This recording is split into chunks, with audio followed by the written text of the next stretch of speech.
కృష్ణం వందే జగద్గురు. ప్రేక్షకులకు నమస్కారములు. ఇక ద్వితీయ అధ్యాయంలోకి వచ్చిన తర్వాత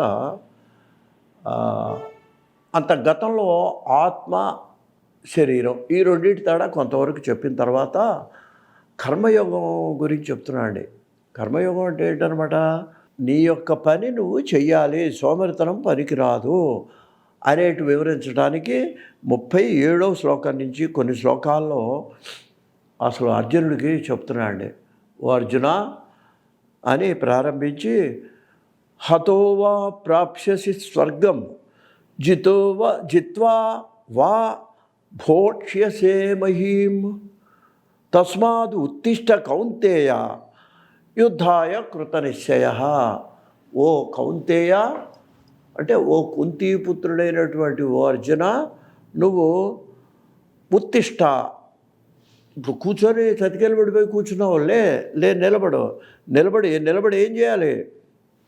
కృతనిశ్చయుడవు, నేను చెప్పేది విని యుద్ధం చెయ్యాలి అనేటువంటి పట్టుదలతో లేచి నిలబడు.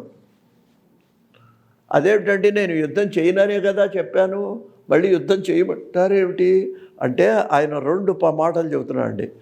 నువ్వు యుద్ధం చేస్తే పాపము నరకం అంటున్నావు, కాదు నేను చెప్తున్నాను. హతోవా, ఒకవేళ యుద్ధంలో నీవు మరణించావనుకో, యుద్ధం చేసి ప్రాప్స్యసే స్వర్గం, అదో పెద్ద రూల్ అండి. మామూలుగా మరణిస్తే మనం చెప్పలేం, కానీ యుద్ధంలో మరణించినట్టయితే వీరస్వర్గం అని ఒక కేటగిరీ ఉంటుందన్నమాట వాళ్ళకి. ఏదో సినిమాలో రిజర్వ్డ్ సీట్ లాగా యుద్ధాల్లో మరణించిన వాళ్ళకి స్వర్గంలో కొన్ని చోట్లు ఉంటాయి. వాళ్ళు ఇంతకుముందు ఏం తప్పులు అవన్నీ చేసినా అవేమి ఉండదు. యుద్ధంలో మరణించడమే ఒక క్వాలిఫికేషను, వాళ్ళకి స్వర్గం వస్తుంది, వీరస్వర్గం. అందువల్ల ఇప్పుడు ఈయన ఏమంటున్నాడు, నువ్వు యుద్ధం చేయి.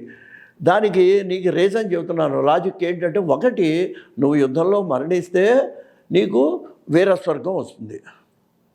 ఒకవేళ గెలిచావనుకో, జిత్వా మహీం భోక్ష్యసే, అప్పుడు నువ్వేం చేస్తావు? ఈ రాజ్యాన్ని చక్కగా మీ ధర్మరాజుతో పక్కన కూర్చొని రాజ్యభోగాలన్నీ అదొరికి ఎన్నో కష్టాలు, అరణ్యవాసం చేసావు, బాధలు పడ్డావు, నీ భార్య పిల్లలతో ఎన్నో ఇబ్బందులు పడ్డావు, అవన్నీ పోయి సుఖంగా నీ మరణం పొందే వరకు కూడా నువ్వు సుఖమైన జీవితాన్ని గడుపుతావు. ఈ 2 పాయింట్ చెప్పాడు. ఒకటి, నువ్వు లేచి యుద్ధానికి ప్రారంభించు. దేనికి కారణం అన్నట్లయితే, ఆ యుద్ధంలో నువ్వు చంపేది వాళ్ళ శరీరాలు కానీ వాళ్ళ ఆత్మల్ని కాదు. ఆ యుద్ధంలో నువ్వు మరణిస్తేనేమో నీకు స్వర్గం వస్తుంది, నువ్వు గెలుస్తేనేమో నీకు రాజ్యం వస్తుంది. మరొకసారి చదువుతాను. హతోవా ప్రాప్యసి స్వర్గం జిత్వా వా భోక్ష్యసే మహీం తస్మాద్ ఉత్తిష్ట కౌంతేయ. అర్జున, నిలబడు, యుద్ధాయ కృతనిశ్చయ, యుద్ధం చేయటానికి చేయాలి. ఆ యుద్ధం కూడా ఎలా చేయాలో చెప్తున్నాడు. ఈ యుద్ధం అంటే ఆ యుద్ధం కాదు, మన సంసార యుద్ధం కూడా.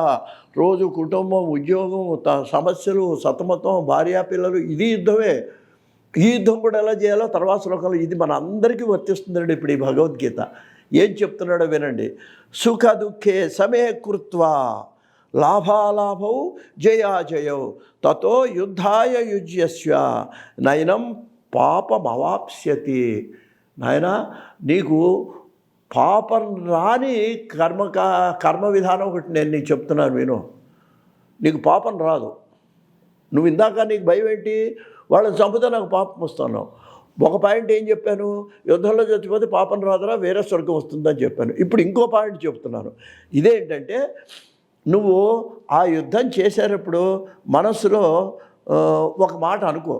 ఏమనుకుంటావంటే, అసలు ఈ 2 నాకు సంబంధం లేవు అంటే ఏంటనమాట, భగవదర్పణ బుద్ధితో కర్మలు చేయాలి. ఇదండి దీని అంతరార్థం. సుఖదుఖ సమే కృత్వా, సుఖదుఖాలు 2 సమానంగా స్వీకరించాలి. ఎప్పుడు స్వీకరిస్తావు? సుఖం వస్తే పొంగిపోతావు, దుఃఖం వస్తే ఏడుస్తావు. ఈ 2 పోవాలి అన్నట్లయితే ఏమిటి? ఈ 2 నేను కాదు చేసేది. సుఖం, భగవంతుడా నువ్వు ఇచ్చా సంతోషం. దుఃఖం, భగవంతుడా నా ప్రారంభం ఇలా ఉందా, అక్కడ కూడా వాడి వల్ల వచ్చింది, వీడి వల్ల వచ్చింది అని ఎదుటి వాళ్ళ మీద నిందలేయకూడదండి. ఆ స్థితి, అది భగవద్గీత వల్ల మనం నేర్చుకోవాల్సింది. చాలా సింపుల్గా చిన్న చిన్న మాటల్లో అర్జునుడికి చెబుతున్నాడు, అర్జునుడి ద్వారా మనకు చెబుతున్నాడు. చాలా ముఖ్యమైన శ్లోకాలు ఇవి. సుఖదుఖే సమయకృత్వ, నువ్వు చెయ్యి ఏది యుద్ధాయ యుజ్యస్వ, నువ్వు యుద్ధాన్ని చెయ్యి. ఆ యుద్ధం అక్కడ కురుక్షేత్ర యుద్ధం, ఇక్కడ మనకు సంసారంలో యుద్ధం, రెండింటికి వర్తిస్తుంది అది. ఎలా చేయాలట? సుఖ దుఃఖాలు రెండింటినీ సమానంగా స్వీకరించాలి. ఏమిటనమాట? ఇష్టమైనది ప్రాప్తిస్తే సుఖము, అది లభించకపోతే దుఃఖము. అంటే ఏంటనమాట? దీన్ని సమానంగా స్వీకరించాలి అంటే అర్థం ఏంటనమాట? ఈ ద్వంద్వాలకు రెండింటికి అతీతమైన స్థితిలోకి. అలాగే లాభాలాభాలని, ఓసారి లాభం వస్తుంది, ఓసారి నష్టం వస్తుంది, అనుకోకుండా ఏదో ఖర్చు అయిపోతుంది డబ్బు, అప్పుడు కూడా బాధపడకూడదు. అలాగే జయాజయం, నీకు విజయం కలగచ్చు, అపజయం కలగచ్చు. అలా గనక తథా యుద్ధాయ యుజ్యస్వ నైవం పాపం అవాప్స్యతి. నువ్వు అది మనసులో పెట్టుకొని నువ్వు యుద్ధం చేసినట్లయితే నీకు పాపము రాదు. ఈ సుఖదుఖాలు నాకు సంబంధం లేదు, ఈ లాభాలాభాలు నాకు సంబంధం లేదు. అంటే ఏంటనమాట? ఇక్కడ నా కర్తవ్యం నేను ఇది ఇక్కడ మనం గమనించాలండి. ఉద్యోగంలో కూడా నా కర్తవ్యం నేను చేస్తున్నాను. కర్తవ్యం చేసినప్పుడు ఆ ఫైల్లో సంతకం పెట్టడం వల్ల ఒకటికి ఇబ్బంది కలగచ్చు, వాడు నేను తిట్టచ్చు. ధర్మం అవునా కదా అని చూడాలి మనం. అది కర్తవ్యాన్ని మనం నిర్వహించినప్పుడు దానివల్ల వచ్చే మంచి చెడ్డలతో కానీ సుఖదుఖాలతో కానీ నువ్వు సంబంధం లేకుండా కనుక నీ కర్తవ్య నిర్వహణ నువ్వు చేస్తే ఐక్య ప్రపంచంలో కూడా అప్పుడు నీకు నైవం పాపం అవాప్స్యతి. చూడండి ఏమంటున్నాడు? నీకు పాపము రాదు అన్నాడు అయ్యా అని. అప్పుడు ఆయన ఇంకొక మాట కూడా చెప్తున్నాడండి. వ్యవసాయాత్మిక బుద్ధి ఏకేహ కురునందన బహుశాఖా అనంతాశ్చ బుద్ధయో అవ్యభిచారిణం. కాబట్టి నువ్వు నీకు నిశ్చయాత్మకమైన బుద్ధి ఉండాలి. నువ్వు చెయ్యాలి అంటే చేయటమే. మధ్యలో ఎన్ని ఆటంకాలు వచ్చినాయి. ఇప్పుడు మనకు భర్తరాడు చెబుతాడే, ఆరంభింపడు నీచమానవుడు విఘ్నాయాస సంతస్తుడై. కొంతమందిట అసలు ఆటంకం వస్తుందని మానేస్తారట, కొంతమంది చేసి మానేస్తారట. ధీరత్వం ఉండాలి నీకు.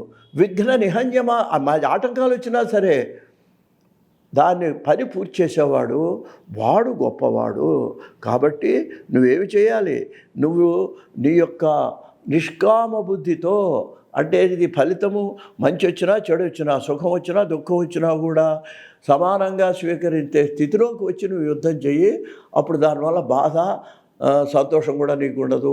అప్పుడు నీకు పాపము రాదు. ఇప్పుడు పాపం వస్తుందని భయపడుతున్నావు. నేను చెప్పినట్లు కనుక నీ మనసులో భావన పెట్టుకొని చేస్తే నీకు పాపము రాదు అని ద్వితీయాధ్యాయంలో ఆయన అర్జునుడికి ప్రబోధించడం జరిగింది. స్వస్తి.